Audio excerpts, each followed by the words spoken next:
Hari pertama setelah kematian Rina, suasana rumahnya masih dipenuhi dengan isak tangis keluarga dan teman-teman.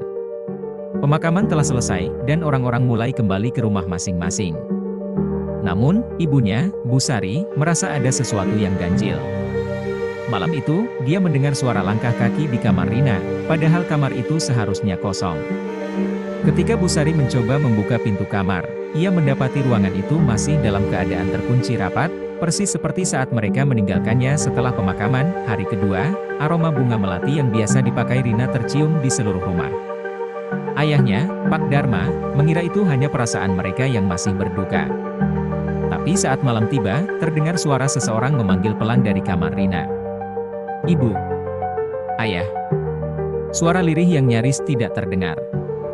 Bu Sari mencoba meyakinkan dirinya bahwa itu hanya halusinasinya saja, tetapi suara itu begitu nyata, seolah-olah Rina masih ada di sana. Hari ketiga, adik Rina, Dinda, tiba-tiba menjerit di kamarnya.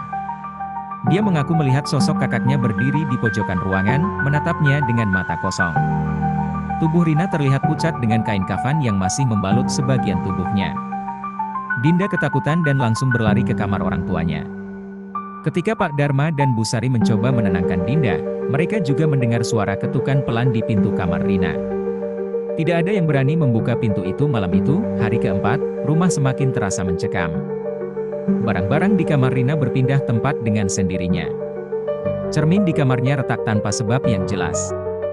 Pak Dharma mencoba membaca doa dan menenangkan keluarganya, tetapi perasaan tidak nyaman tetap menghantui mereka. Bahkan, Bu Sari yang sedang di dapur melihat bayangan Rina berjalan melewati ruang tamu, seolah masih tinggal di sana seperti dulu. Hari kelima, tetangga mulai ikut merasakan keanehan. Salah seorang tetangga, Bu Rukmini, yang biasa lewat depan rumah mereka, mengaku melihat bayangan Rina berdiri di jendela kamarnya. Padahal, kamar itu sudah dikunci sejak hari pertama.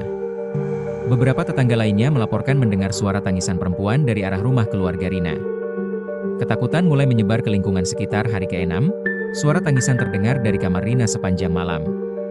Ketika Bu Sari memberanikan diri untuk masuk, dia menemukan kain kafan yang dipakai Rina saat pemakaman tergeletak di atas ranjangnya. Bau anyir semakin menyengat di dalam kamar itu.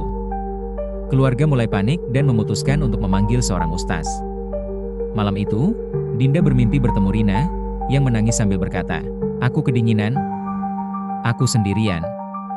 Tolong aku." Hari ketujuh, ustaz yang datang langsung membaca doa-doa dan melakukan ruqyah di rumah itu. Saat prosesi berlangsung, terdengar suara jeritan memilukan dari kamar Rina. Semua lampu di rumah berkedip-kedip, dan angin kencang berhembus tiba-tiba. Hingga akhirnya, sosok Rina muncul di depan mereka, wajahnya penuh kesedihan. "Maafkan aku belum siap pergi." Bisiknya lirih sebelum perlahan menghilang bersama hembusan angin terakhir. Setelah malam itu, rumah kembali tenang. Tidak ada lagi suara aneh, bayangan, atau bau melati yang menyengat. Namun, setiap tanggal kematiannya, keluarga masih sering merasakan hawa dingin yang menyelimuti rumah, seolah Rina masih mengawasi mereka dari alam yang berbeda. Hingga akhirnya, keluarga memutuskan untuk mengadakan pengajian setiap tahunnya untuk mendoakan Rina agar jiwanya bisa benar-benar tenang. Meski begitu, bisikan-bisikan lirih masih sesekali terdengar di malam-malam tertentu, mengingatkan mereka bahwa ada hal-hal yang tidak bisa dijelaskan oleh logika manusia.